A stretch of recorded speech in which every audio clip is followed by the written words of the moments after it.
नमस्ते बच्चों, नेक्स्ट जो है वो असेक्सुअल रिप्रोडक्शन हम देख रहे थे। असेक्सुअल रिप्रोडक्शन में हमने जो है तो हमने देखा कि 3 इसमें होता है। पहले बाइनरी फिजन देखा, मल्टीपल फिजन देखा और अभी हम देखने वाले हैं बडिंग। बडिंग क्या होता है? देखिए, बडिंग ये वर्ड आपने सुना होगा प्लांट के बारे में। ऐसा कोई प्लांट होता है ना, तो इसको एक छोटा सा जो है वो मान के चलो कि यहाँ से बर्ड निकलता है, ठीक है। ये फिर से ग्रो होता है, इसको और यहाँ से ऐसा एक बर्ड निकलता है, ये ग्रो होता है, फिर यहाँ से इसको बर्ड निकलता है। तो हमने ऐसा देखा है बडिंग, ठीक है।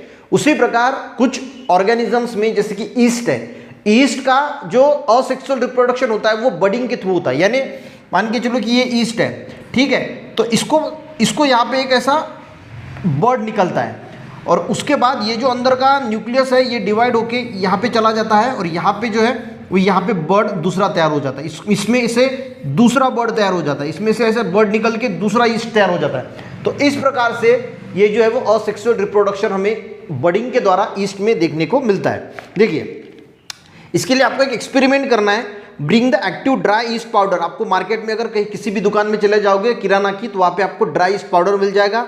वो लेना है, वो लेके आना है। 50 ml लुकेमार वाटर यानी थोड़ा गुनगुना जो है वो गर्म पानी लेना है कोनिकल फ्लास्क में। उसके बाद उसमें 5 ग्राम एक्टिव ड्राई ईस्ट पाउडर डालना है, ठीक है। वे कर लीजिए 5 ग्राम ड्राई ईस्ट पाउडर और उसको डाल दीजिए। उसके बाद 10 ग्राम शुगर डाल दीजिए। शुगर किसके लिए? क्योंकि वो ईस्ट का फूड की तरह काम करता है, क्योंकि ग्रो होने के लिए फूड तो लगेगा, तो शुगर जो है वो फूड का काम करेगा। Mix the flask in warm place, keep the flask in warm place. उसको गर्म जगह पे, थोड़ा वार्म है क्योंकि वहाँ पे उनको फेवरेबल कंडीशन मिलती है ग्रोथ के लिए। थोड़ी ज़्यादा वार्म नहीं, एकदम थोड़ा वार्म प्लेस पे उसको रख दीजिए। After an hour take the drop of mixture. और ये जो कोनिकल फ्लास्क में आपने जो मिक्सचर बनाया उसमें से एक ड्रॉप लीजिए और ग्लास स्लाइड में डाल दीजिए और उसको कवर स्लिप डाल के कंपाउंड माइक्रोस्कोप के नीचे देखिए, तो आपको बडिंग जो है वो प्रोसेस ईस्ट में किस प्रकार होती है वो ऑब्जर्व करते हुए बहुत मजा आएगा। दिखेगी, you will see that yeast cell performing budding. तो आपको वहाँ पे क्या दिखेगा? जैसे आपके डायग्राम में पेरेंट ईस्ट सेल दिखा है, वहाँ पे बडिंग दिखा है। बडिंग का मीनिंग क्या होता है? That is a small bird coming from the out the mini parent cell. तो ये पेरेंट सेल है, तो इससे एक जो है वो ऐसा ईस्ट जो है यानी ऐसा बर्ड जो है वो निकलता हुआ आपको जो है वो नजर आएगा। Asexual reproduction occur by breeding in yeast unicellular fungus, ठीक है। यानी यूनिसेल्युलर फंगस में ये असेक्सुअल रिप्रोडक्शन ईस्ट में बडिंग के थ्रू जो है वो होता है।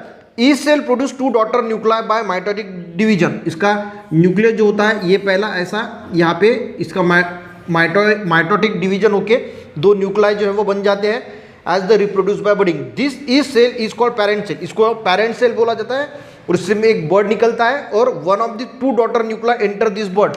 और जो 2 डॉटर न्यूक्लियाई उसमें से एक इस न्यूक्लियाई जो है इस बर्ड के अंदर जो है वो एंटर होता है। Enter in the bird after sufficient growth bird separate from the parent cell. और उसकी डेवलपमेंट हो जाने के बाद वो सेपरेट हो जाता है and start independently and daughter is cell. और इंडिपेंडेंटली एज अ डॉटर इस सेल की तरह वो रहता है। सिंपल है, ज़्यादा कोई दिक्कत नहीं। एक बर्ड फॉर्म होता है, ठीक है। और यहाँ पे एक वर्ड भी आया, a small bulge appear on the surface of parent. Bulge का मीनिंग क्या होता है?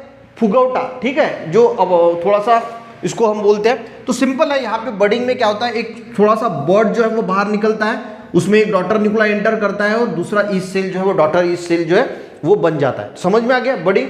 उसके बाद असेक्सुअल रिप्रोडक्शन इन मल्टीसेल्युलर, ये हमने देखा। यूनिसेल्युलर ऑर्गेनिज्म में हमने 3 प्रोसेस देखी।